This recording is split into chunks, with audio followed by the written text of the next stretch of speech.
死者何敬之，35岁，生前是省农科院院刊的编辑，今天下午被发现死在昆虫研究所，也就是谭景天他们单位。他们单位呢有一个废弃不用的教3楼3层的实验室，这个实验室原本是属于一个叫宋百清教授的。这宋教授死之后呢，这个实验室就一直闲置着，没人用。从尸体报告来看，死者的脑部出现严重水肿，多脏器衰竭。结合死者被发现时面部紫绀、大小便失禁等情况，以及现场死者有挣扎过的痕迹，基本上可以判定死者是属于中毒而亡。我们在死者的腹腔部分发现了一个注射孔，应该是注射或者被注射了大剂量的毒素。经检验，死者身体里的毒素和我们现场发现的注射器里的毒素是同一种，也和我跟景天同志推测的结果一致，是大头虎蜂蜂毒。这种蜂毒毒性相当大。这个注射器的剂量足以一针致命。哎，景天呢？啊，他说他去查点东西。啊，不好意思啊，你接着说。从现场发现的注射器针头表面上的生物信息呢是死者的，针管上的指纹也是死者的，是自杀呀？要说是自杀吧，死者的死显得很没有仪式感，而且自己的尸体还被胡蜂搞得很狼狈。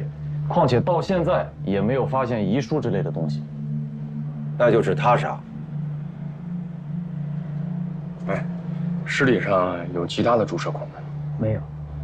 要是我自己不愿意，另外一个人要在我的腹部注射毒药，那是有一定难度。而且，作案现场，他的门和窗都是反锁的，锁得好好的，死者的钥匙也在室内，室内也没有发现外人进入过的痕迹，所以……等会儿，你在现场不是说是密室杀人吗？怎么现在又站自杀了？我站哪边了？我是在客观分析。打哪儿指哪儿。滚！哎，张开，那你有什么意见？啊，我倒觉得自杀、他杀都有可能了。我在现场试了一下那个门锁啊。他那个锁呢是必须要用钥匙才能锁上门的门锁，如果从里边先反锁上，那是根本就撞不上门的。所以如果是从里边锁的，那就是自杀；如果是从外边锁的，那就是他杀。这话都让你说了，你等我说完啊。死者那把钥匙呢还在屋里，另外一把钥匙在陈处长手里，所以如果是他杀，要么是死者的钥匙被人配过，要么是陈处长那把钥匙被人偷偷配过，或者干脆陈处长在撒谎。不是，要按你这么说，那就没边儿了啊！反正这就是我的设想。哎，死者身上有没有使用过致幻药品的痕迹啊？没有。不过要是用乙醚的话，这么长时间才发现尸体，乙醚也早就挥发掉了。不排除使用乙醚。对。刘志，钥匙上有指纹吗？没有，钥匙被液体浸泡过。那滩液体化验之后什么结果？就是蜂蜜和白醋的混合液，3:4的比例。是什么东西啊？这蜂蜜和白醋还3:4啊？那会不会是那种什么，这个网红的养生配方啊？啊，我看现在网上挺多的。啊，也有可能是抹身上用的、减肥用的。我好像在健身房听女生好像说过。啊，你俩这认知渠道和日常关注点全暴露了啊！是，死宅呢。星儿，死者的社会关系怎么样？3年前离了婚，一直独居，没有孩子。啊，我们和派出所的兄弟啊，初步走访了一下他的同事还有邻居，多数人反映他性格乖张、喜怒无常，很少与人交往，而且加上他的工作，这平时也不用坐班什么的，那么我就可以理解，他为什么死了超过1天1夜的时间，也没有惊动什么人。现场有没有发现死者手机啊？没有，打也打不通。这样，刘志，明天申请一下搜查令，搜查一下家里边，还有单位办公室，包括座机、笔记本、台式机啊，看看社交软件之类的有没有谁跟他联系啊？明白。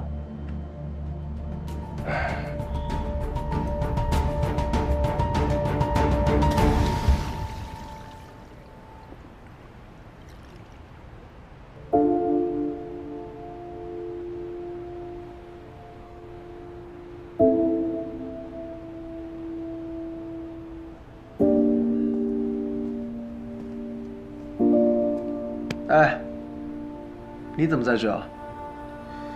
这话应该我问你吧。我来找经理有急事。什么急事啊？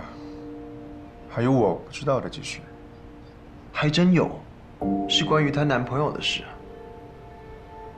她有男朋友，你们没见过吗？也在泰国。对啊，刚回国，是一个中国人，还帮我们破了几个案子。我好像听说过。不服吗？会让你服的，这是我的经验。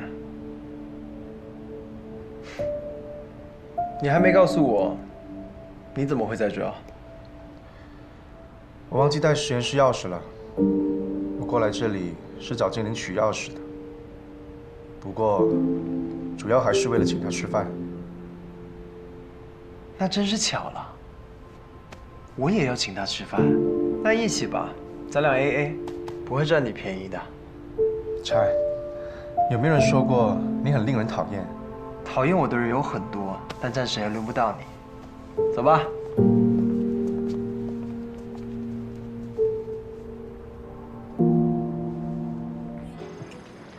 金良，你看啊，这个唐跟刘之间有矛盾，刘跟吉拉语之间有矛盾，吉拉语跟文人之间也有矛盾。矛盾性质不同，文人和吉拉语之间是杀女之仇，你死我活；刘和吉拉语之间顶多算是纠纷。你会因为租房子、养蚂蚁就杀人吗？大不了搬走就好了。好，那唐跟刘呢？他们之间矛盾的性质会是什么？会是你死我活吗？那就更不可能了。他们之间是导师和学生的关系，就算有再大的矛盾，也不至于你死我活吧？但是你的那位天已经怀疑唐了。啊？我也早就怀疑了，包括他的夫人李果姐。嗯。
好，明白了。哎，对了，师兄的电脑还在瓦莱里洛手里，所以你让他查一下，看看师兄电脑有没有用过插件登录暗网的痕迹。哦，我都跟刘志说了。好，那我们随时联系，拜拜。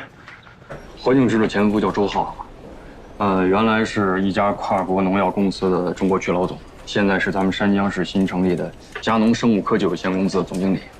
哦，对了，和景天一起回来那个唐大德教授，就是这家公司的首席科学家。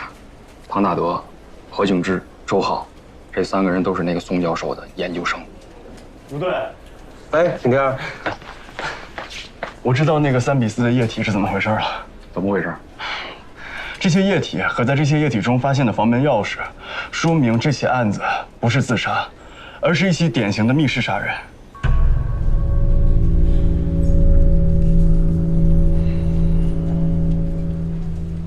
那要这么着吧，唐那里有什么收获，我就继续联系你。嗯，好，随时联系。好了，拜拜，拜拜。拜拜。走吧，我送你回去。对了，马里奥，我记得你家跟我家好像也顺路，对吧？要不你送完精灵，再辛苦送下我。啊？我跟你什么时候顺路过？想顺路一下还不简单吗？走吧，走。干嘛？这是。每年的6月到12月份，对于养蜂人来说，最大的麻烦就是胡蜂，因为他们会骚扰蜂群，甚至吃掉生产蜂蜜的蜜蜂。长久以来呢，为了对付胡蜂，养蜂人想过很多的好办法。因为胡蜂嗜甜，所以有一个办法就是用蜂蜜与白醋按照3比4的比例进行调制，制作诱饵，然后放到专门的诱捕设备中来捕杀胡蜂。我没明白，这和本案有啥关系啊？考虑到呢是在现场的地面上这些液体中发现的钥匙，所以我认为凶手很有可能是在毒杀何敬之之后，将事先准备好的这些液体放到地面上，然后再用何敬之的钥匙将门从外面锁上，以这些液体作为诱饵，让贪嘴的胡蜂将钥匙带到室内，从而完成了这一起密室杀人。胡蜂怎么带钥匙啊？用翅膀驮着？这个不难，用水溶线拴上，到达液体之后，水溶线就化了。胡蜂能带得动钥匙啊？这也没什么稀奇的，蚂蚁也可以搬动比自身重很多倍的物体啊。那胡蜂是怎么进去的？门窗不都锁着呢？你不是也说了，实验室地面的门缝少说也有2公分，我觉得足够了。景天，悬了点吧？那凶手不会是小龙女吧？啊，会使唤胡蜂，古墓派的。我别拿了，你闹了。我一猜你们就不会相信，很简单，明天去现场，我用胡蜂给大家做演示，你们就明白了。我还有一个问题啊，如果要制造密室的话，用1只或者几只胡蜂应该就够了吧？那现场为什么会有那么多胡蜂？难道就是为了吃掉死者的眼睛？这个我暂时也没想明白。这样，我还是那句话啊，大胆假设，小心求证。咱们呢，先按照景天的推测走，明天开始分头的走访排查。先把死者的社会关系呢整理一下，还有排查一下胡蜂的可能来源啊。动机重点在于动机。行，那咱散了吧啊。哎，你们几个今天晚上谁陪景天啊？我。不用了，我现在好得很。哎，别，这么踊跃，你一起吧。好，走。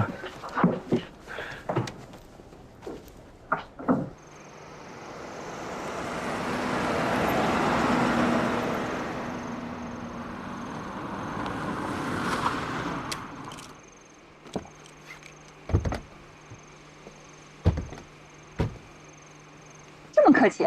必须的。精灵，我送你进去吧。不用，马上到了，你们赶紧走吧。听到了吧？人家让你别送，你就别送了吧。精灵，拜拜。拜拜。拜。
家？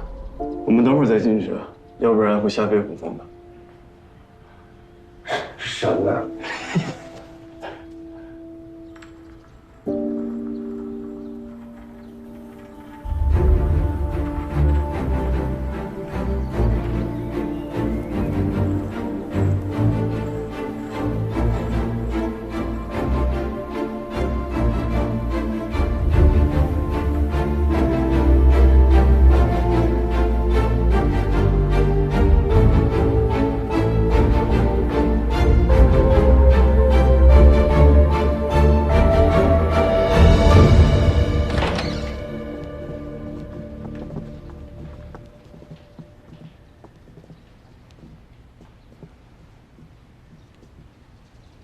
怎么样？我这人设是保住了吧？我说什么来着？这就是典型的密室杀人。打哪知哪。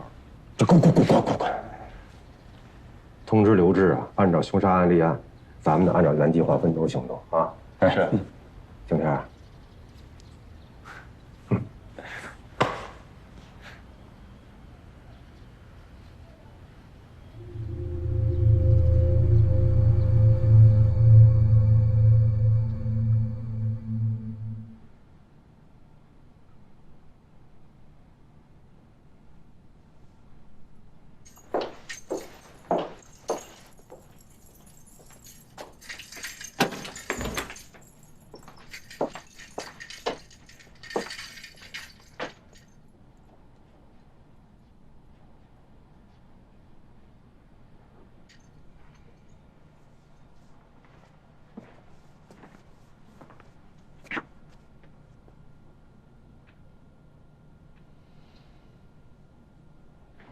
你应该高兴，仇人死了，你也被放了，恭喜你又可以开始新的生活了。高兴。如果你的姐姐自杀了，妈妈因此郁郁而终的话，你会高兴吗？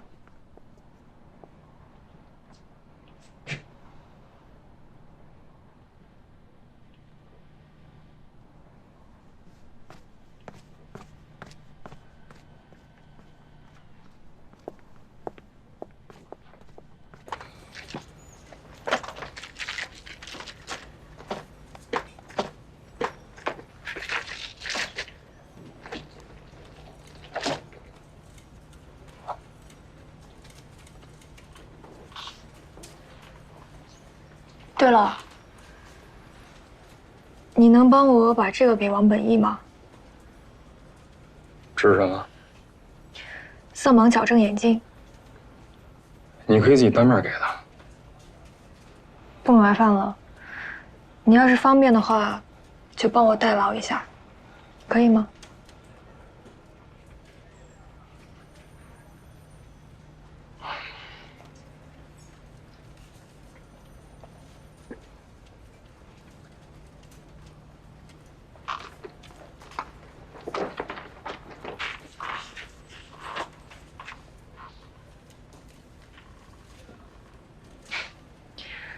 没有摄像头，也没有发报机。啊。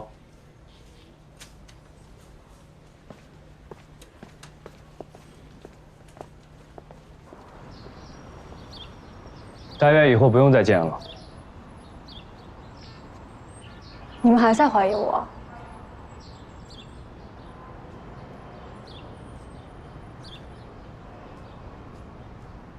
如果是我杀的他，那我为什么要报案？为什么还要告诉你们他之前被蜜蜂蛰过一次？如果我不这么做的话，他的死就是一次普通的意外。我可以走了吗？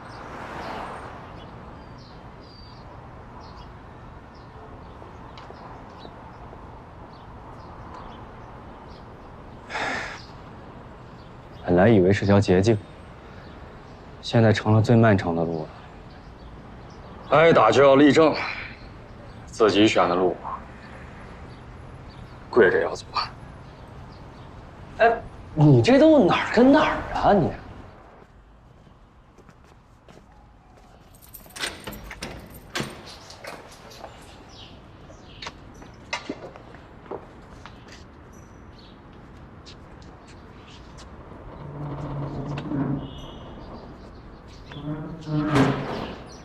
警官，还习惯吗？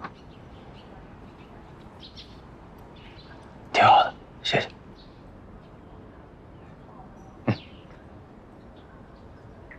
带上。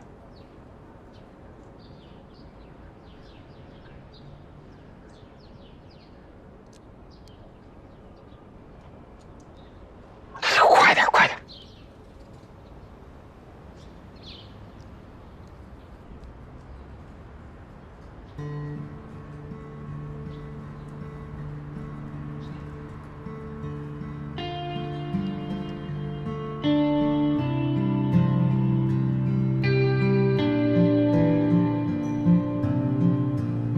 这是孔雪托我给你带过来的。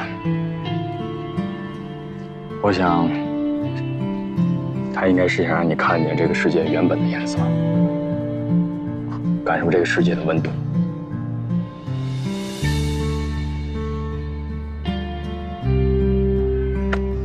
好好改造。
你们都给我听好了，每个人都要尽力去破这一桩案，包括前一桩案子。哎呀，鹏，我之前让你去办的那件事情，你到底办？警长，金玲来了。金玲，过来一下。都去忙吧。是。好。坐。你看看我们发现了什么？针孔摄影机，在唐教授那发现的。对。据我了解，很多昆虫学家在野采的时候都会用到这种机器。这种机器可以直接探到昆虫所栖息的树洞里、岩洞里，还有土窝里去拍摄它们的生活状态，对昆虫学家的研究工作帮助很大。我的意思是说，唐教授有这种东西很正常。我完全认同。但你再看看这个。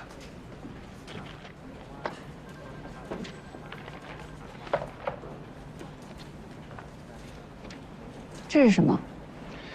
这是这个针孔摄像头的检验报告，我们在上面看到了马里科帕须臾的生物成分。那有可能是唐教授之前拍过马里科帕须臾的巢穴。他是在哪拍啊？他去美国南部拍，还是去墨西哥地区啊？他可以去小雨师兄的培养箱里拍啊，他也可以其他地方拍啊。OK。那我们也听了景天的建议，我们拿刘小雨的电脑去做检查，包括他的笔记本、他在家里的台式机、单位上的台式机，都没有用插件上过暗网的痕迹。他可以在别的电脑上上呀，他也可以去网吧呀，电脑到处都是，不是吗？你怎么了，今天？这些都是间接证据，证明不了什么的。我知道，但虽然这些是间接证据，但重点是，我跟德都已经相信刘小雨她是无辜的，我们也相信当初景天的判断了，对吗？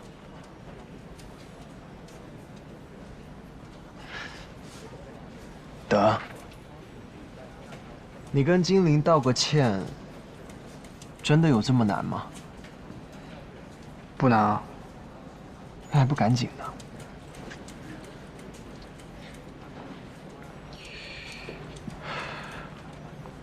对不起。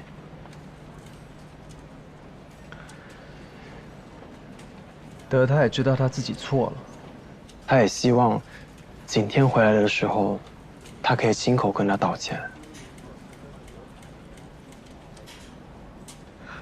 对了，小雨师兄今天火化了，他的父母委托景天向你们转达，他们已经知道了问人的遭遇，所以不准备向他提出民事赔偿了。真是伟大的中国人，我会替他们转告给问人的。我们也一定会抓住真正的凶手，还给刘小雨一个清白的。何敬之死了？对。他什么时候死的？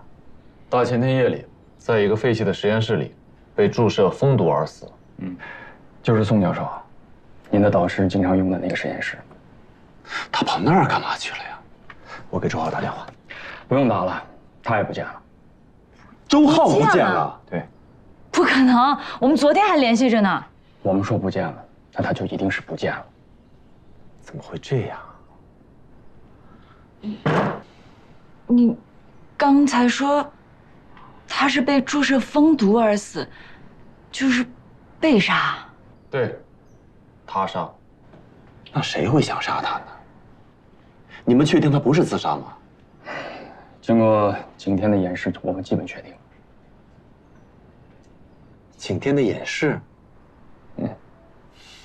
景天还是个学生呢。1年前，他就是我们支队的昆虫学专家顾问了。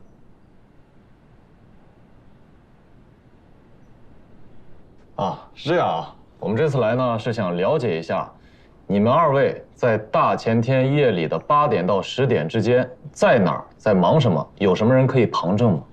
你们是在怀疑我们俩吗？哎，别激动，别激动，别误会。我们是了解了一下这个何敬之的行动轨迹，相对而言，在这段时间里，他跟你们接触是最多的，当然还有周浩。这是你们的工作，我们能够理解。谢谢。但说来也巧，大前天的8点到10点，周浩和我在一起呢。我们在商量工作，但现在周浩联系不上，这个我也没事，你再仔细想想，只要有人能见到你们在一起就行。我们两个大前天是去了桃花江对面的鹅岭，但我真想不起来谁能跟我们证明。你们俩去那儿干嘛？嗨，男人的矫情呗。我们俩为这一天共同奋斗了很长时间，现在终于梦想实现了，就想着两个人在一块儿庆贺一下。哎，在那段期间，如果有交通监控视频，应该能够证明吧？啊，我们会查了。挺有情调，站在这个城市最高端啊，俯瞰整个城市。哎，你们带香槟了吧？带了呀。啊？哦，我们只是象征性的碰了一下杯，没有喝酒。啊，好。那您呢？哦，他回娘家了。咱们最后还是请本人回答吧。是，我是回娘家了。准确的说，应该是叔叔家。我上次回国是2年前了，所以我这次回去看看他们。到底是娘家还是叔叔家？都对。李果从小父母走得早，是在叔叔家长大的。那叔叔家在本市吗？不在，在清县，开车单程不到2个小时。几点去几点回的呢？我记得好像是不到下午5点到的，然后待到11点往回走。自己开的车？对。8点的时候，我还跟叔叔阿姨视频来着呢。哦，对，我吃饭的时候我还给大德发了我跟叔叔阿姨的合影呢。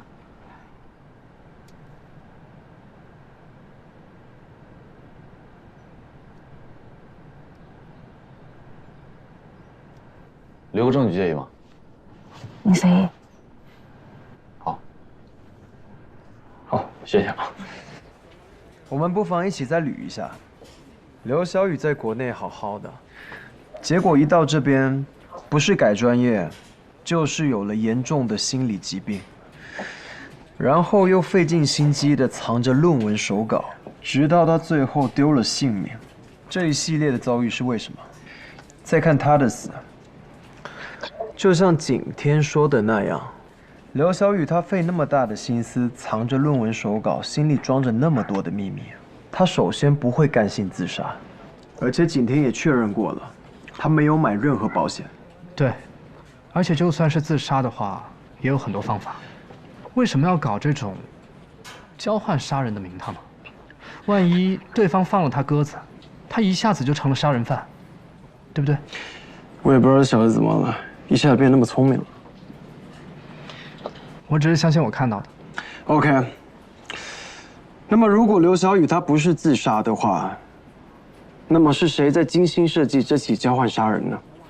我觉得最关键的一点就是，谁能让他在那个时间出现在那个地方，并且穿着黑西装，拿着白菊花。那天我们本来是要一起搞一个追思宋教授的仪式的，所以我们都穿着黑色的衣服。手拿白菊花是一种礼节，这也很好解释。至于那天吃饭的时间和地点，是景天告诉我的，所以天肯定是知道的。除了你，除了天，除了刘，那就只有唐教授和李国杰了。他们俩回国的时候，我跟德去找过他们。李果他说他能证明唐大德和他在头一天晚上，景天离开的时候，他们俩就睡觉了，而且他们还说他们是手拉着手睡的。这种证明完全无法采用啊！当然呀，但是以当时我们掌握的情况，我们无法不让他们回国。最主要的是，我们当时确实是想不通，唐和李果他们为什么要杀吉拉雨？那既然我们现在都知道了，如果他们想要杀的是刘小雨，那动机是什么？他们为什么一定要杀刘小雨呢？就像你说的，一个导师和学生，他们会有多大的仇恨呢？是啊，唐大德现在是个大人物，拿到了几个亿的大项目，金钱、地位，他都有了。他为什么要在这个时候杀人呢？就算杀人，应该是刘小雨杀他才合理吧？是啊，除非不杀人，这一切就都没有了。bingo。那根据你们了解，何敬之和周浩离婚的主要原因是什么呀？是这样的，敬之之前一直追求大德，周浩呢又一直追求敬之。我们师兄妹的这些关系，让你们见笑了。哎，后来我跟大德走到了一起，没到半年，敬之就跟周浩结婚了。不过也是没到半年，他俩又离婚了。按说作为准师妹，我应该关心一下他们的问题，但我们这种人物关系，无论是我还是大德，就都不好过问了。这事儿我问过周浩，但他总是支支吾吾的。再问他，他就说性格不合，我就没法再问了呀。何敬之性格怎么样？敬之这个人吧，年轻的时候比较任性，然后后来就越来越刻薄，甚至有点乖张。我想可能跟他后来事业上和婚姻上面的不如意有关系吧。所以刚才你们说敬之出事儿了，我第一时间就认为他是自杀，但你们又说景天给你们也……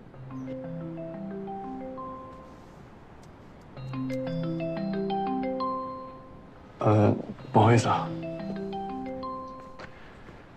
哎，行，继续。我和你洛哥哥在一起呢。谁？你洛哥哥呀，瓦拉里洛呀。别闹，我跟唐教授还有李果姐在一起呢。对不起啊，我正要跟你说这个事儿呢。瓦拉里洛建议在泰国这边通缉唐大德和李果，这样就可以以两国联合办案的方式，请求山江警方协助调查了。这样啊？你让我再想一想吧。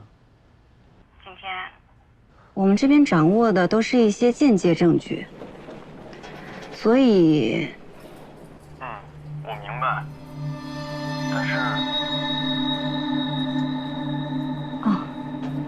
我还有一个灵魂拷问啊。如果这一切都是真的，唐教授他们为什么要杀师兄？你有认真考虑过吗？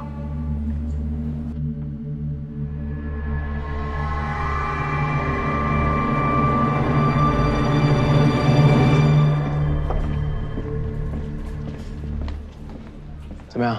景天怎么说？他应该还是有很多顾虑，毕竟唐教授是他的老师，而且唐教授那个项目确实牵涉的也比较大。这种情况估计在泰国也差不多吧。那就得等景天了。对了，苏潘那个案子有什么进展吗？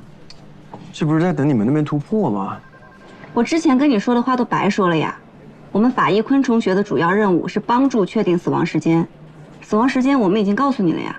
是，我知道，但我们现在是在怀疑这个苏潘是不是有一个男朋友啊？但现在死活都找不到，我现在都开始怀疑到底有没有这么一个男朋友了。很可能有。为什么？我刚才看到一个地方，我觉得很奇怪。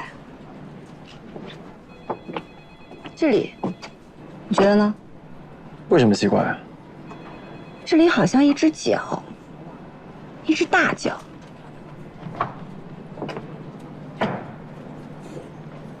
德，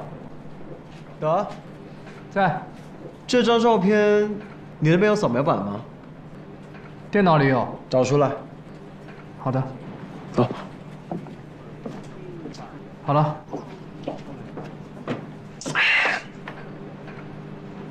放大，再放大一点。对，就是这儿。真的是一只脚，还是一只大脚？给我打印一份，我回去和苏潘的尸体比对一下。不用比对吧？这么大的一只脚，肯定是男人的脚。哎，你们看，这只脚好像只有4个脚趾。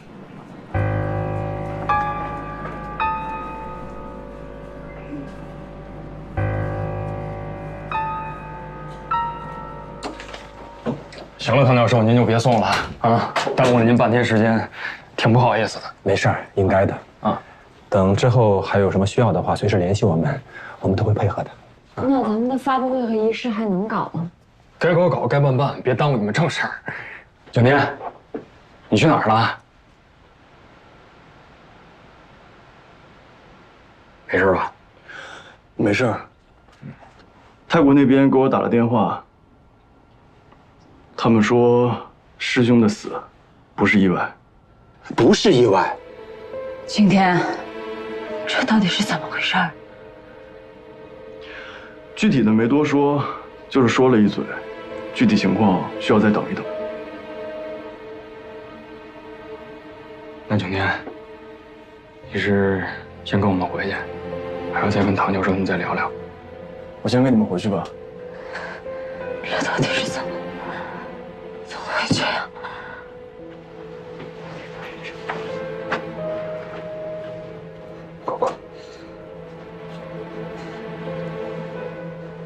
教授，李国姐，你们先别着急，有消息的话，我一定第一时间同步给你们。好的。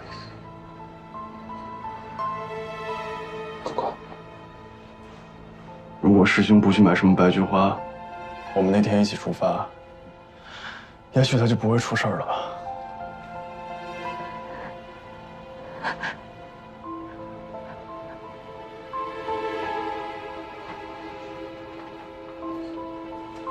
果果，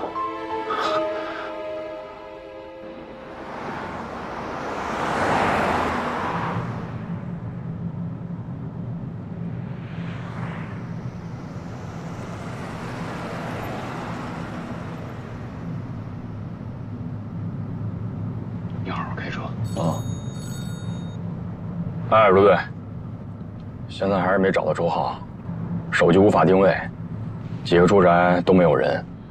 所有的亲戚、朋友、员工，我们都问了个遍，都说不知道去哪儿了。啊，不过他名下有一辆车不见了，我到现在还没找到。你找不到接着找啊！别废话了，赶紧找。哎，是，继续找。这个狗日！哟，你敢骂卢队？快，好好开车！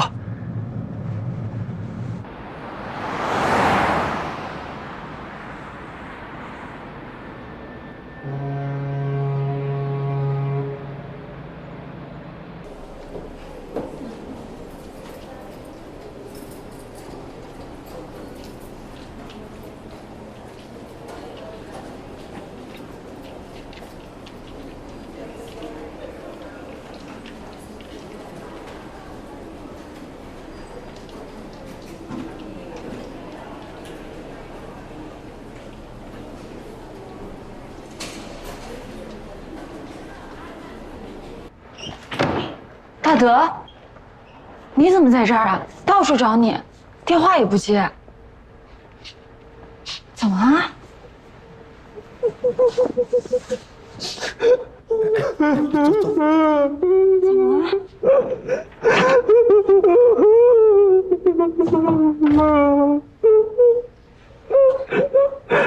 我太累了，太累了，支撑不住了。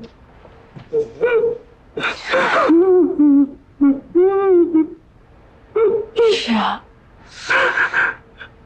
这段时间是怎么了？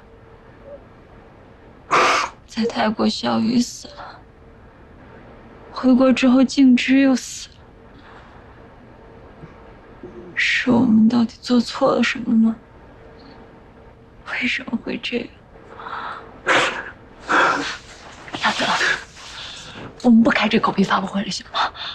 我们把公司股份还给周浩，我们不干了，行吗？我们什么都不要了，回泰国开开心心教书，好吗？我这2天我的心里像有块大石头一样压着我，我喘不过气来。我理解。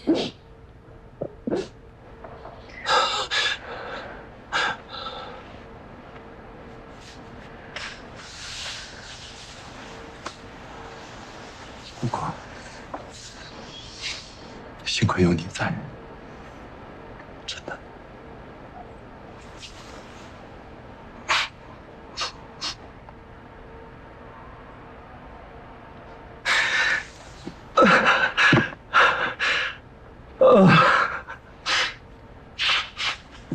哎呀，哭出来我好多了。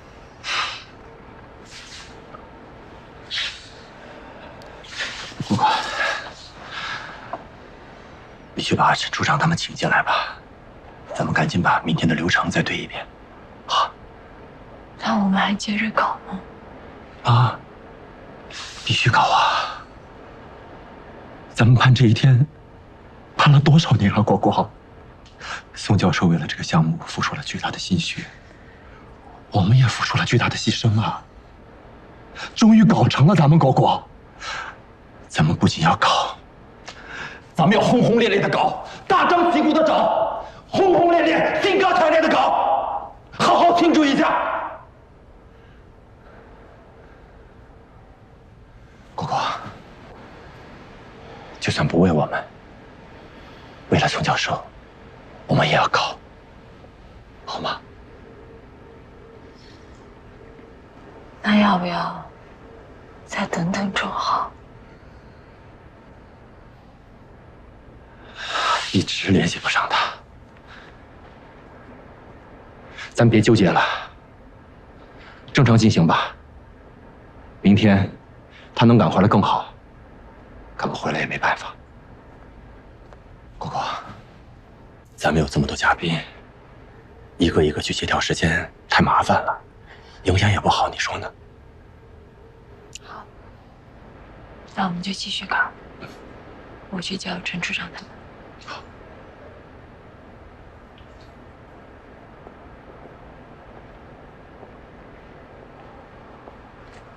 果果，果果，咱们再坚持一下。过了这段时间，我陪你好好去玩几天。这个心愿一了，咱们也该考虑考虑要孩子的事情了。现在咱们的条件好了，争取一口气多生几个孩子，好不好？等忙完这阵再说吧，我去叫他们。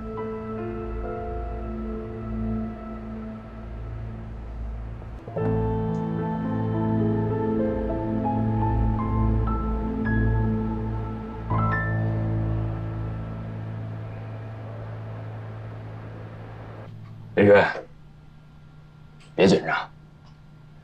今天找你来不是关于蜜蜂的事儿，是想请你帮个忙。请我帮忙啊？我能帮什么忙啊？哎，你就说你帮还是不帮吧？帮，那你说话了肯定得帮啊，能不帮吗？那还那么多废话。天儿，问问。听说你在佳能公司任职？对，但是肯定被开除了。唐大德是你们公司的首席科学家是吗？是，这个人很厉害。听说你们公司即将投产的新型农药也很厉害。这么和你们说吧，这个产品一旦投入使用，将轰动整个行业，对粮食作物和经济作物的生产将是革命性的。通过插入外源基因增强病毒毒力，进行冠状病毒重组。通过这种重组方法制作出来的新型杀虫剂，可以在零翅目之间快速复制，而且还不会伤害哺乳动物，既安全又有效。你是怎么知道的？这现在可是我们公司的核心机密啊！忘了跟你介绍了，我兄弟，昆研所毒理昆虫学专业研究生，博士。还不是呢？马上了。那你就直接说是同行呗。啊，这类似。也不对啊，那就算是同行，你也不能知道这么清楚和详细吧？这个现在可是我们昆虫细胞工程学的尖端结晶。你们有没有想过，一旦你们这种产品投入使用，灵翅目很快就会灭绝？是。可是，重要吗？可能对有些人来说不重要，但对有些人来说，包括我，地球生物的多样性更重要。谭凯哥。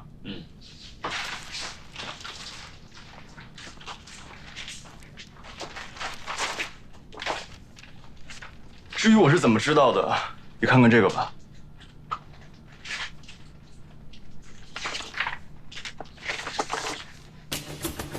我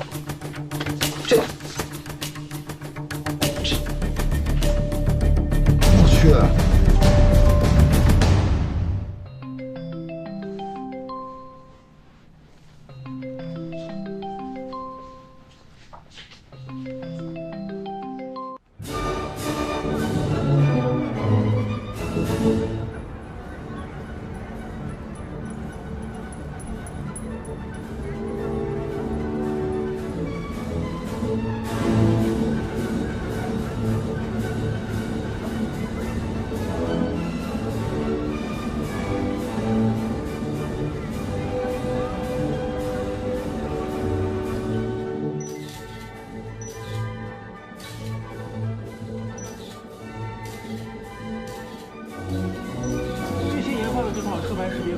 是通过车牌提取、图像预处理、特征提取、车牌字符识别等一系列操作，我们可以在海量的车牌当中呢，发现我们的目标车辆。这么说吧，只要是有车牌，就算它飞到天上，我们也能把它找出来。怎么样，找到了吗？找到了。最后一次见到这辆车是在前天晚上9点40分。这辆车从宋家庄的天鹅堡洗浴中心出来，进入正一路，一路向北上环城高速，然后从王家渡出口出来。但是从王家渡出去之后，这辆车就失踪了。啊？那边范围太大了，我们还需要进一步排查，而且很多地方都是山路，监控镜头还没有安装到位。啊，理解啊，兄弟们辛苦了啊，那我们先撤了。哎，等会儿，不妨先排查一下鹅岭一带的交通监控。那边有点荒啊，不过我们试试看吧。哎，行，拜托二位了啊。那我送你们啊，不用麻烦了，兄弟们辛苦了，那我们先撤了，有空一起吃饭。好，走了啊。只要有车牌，就算开到天上，把导弹仪找出来，这刚下了高速就不见了。烟拆好。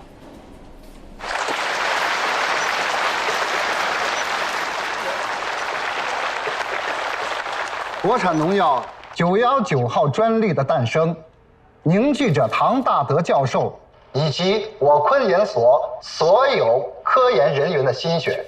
它是我们省昆研所、省农科院的一件大事，是中国昆虫学界乃至国际昆虫学界的一件大事，更是我国生物科技领域、农业种植领域的一件大事。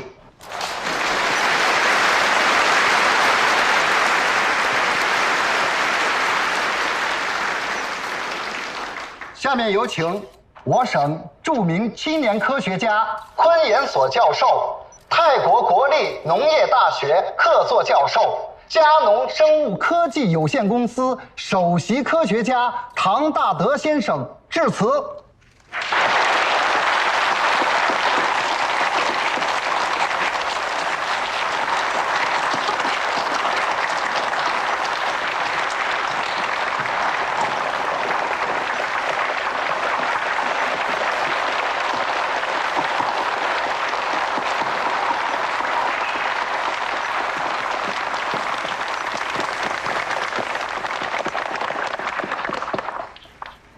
大家好，今天是我们919专利成果发布的日子，更是我的恩师宋柏清教授雕像揭幕、宋柏清昆虫研究基金会成立的日子。宋柏清教授一生致力于灵翅目的研究，作为导师，他用渊博的学识哺育了我，用严谨负责的科学精神影响了我，用坚韧不拔的治学态度鼓励了我。作为师长，作为朋友，他的仁爱、宽厚，温暖了我，也在危机关头不惜牺牲自己的生命保护了我。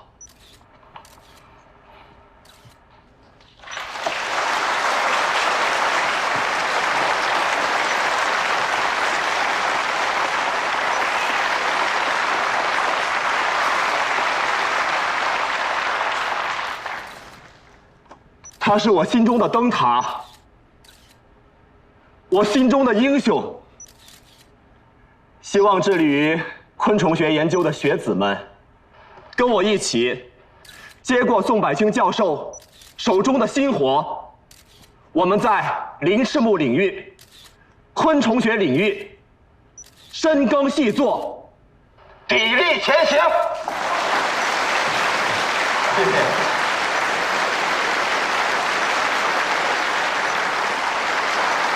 下面有请世贸处会副会长李海祥先生、著名昆虫学家刘长平先生、农科院副院长魏光宇先生和唐大德教授一起为雕像揭幕。